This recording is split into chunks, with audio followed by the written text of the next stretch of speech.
Hi everybody, so it's Brittany from Wevolve, and we are going to jump into a really fun video that can help you a lot with navigating your pet health. So today's video is going to be the 3 signs that your pet is very sick and that you should pay attention. So these are sort of warning signs that tell you that there's something more serious going on with your pet and that you should be paying attention, potentially looking at bringing them to a vet or at least keeping a much closer eye on what's going on for them.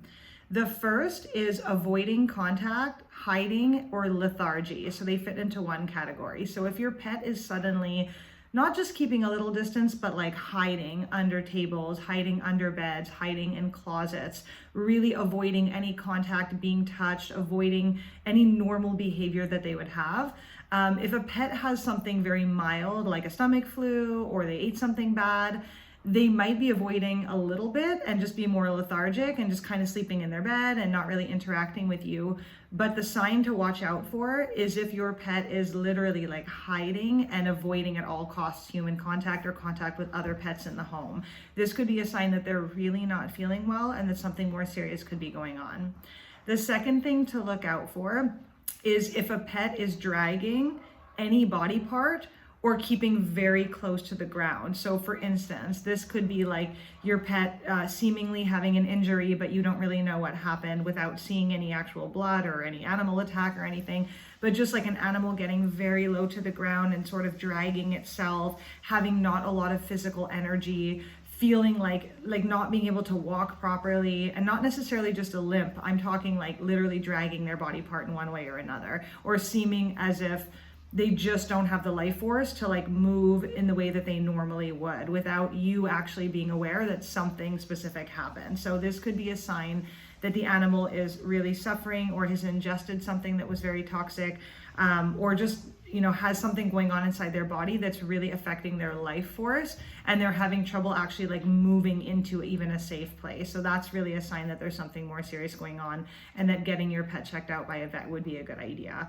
The third thing to look out for is gonna seem a little bit more obvious, and it is something that happens a lot more rarely, thank goodness. But seizures or foaming at the mouth. So anything where their mouth is frothing or any signs that they might have ingested something that could be toxic, any kind of very, neurological symptoms like banging into walls, seizures, shaking, tremors, not just like a little cold shaking, they're chilly or whatever, you took in a stray kitten and she's a little cold.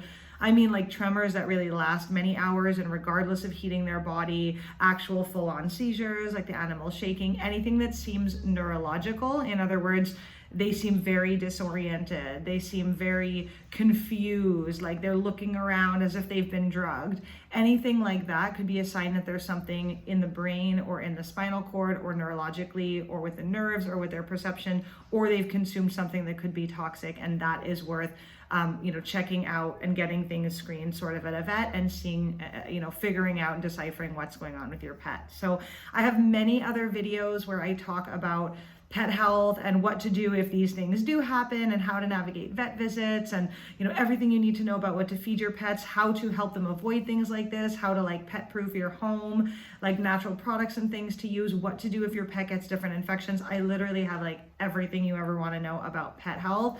I talk a lot about that stuff on this channel too, so check out my other videos. But I also put together a comprehensive at-home holistic pet course, which is basically just a series of really short, straightforward videos, not too dissimilar from this one, where I go into a lot more detail about like all of these topics, everything you need to know as a pet owner to feel the most empowered at home, to really be able to understand and decode your pet's behavior, and everything from like, what to do if you're traveling, and what about microchipping, and what to do if you disagree with your vet, and just so many like even nuanced topics that typically aren't talked about on the internet. I put all of that together for you in the at-home holistic pet course. So please check it out. It's an amazing resource. It's extremely inexpensive. I wanted being a happy, healthy pet owner and healthy animals to be accessible for everybody.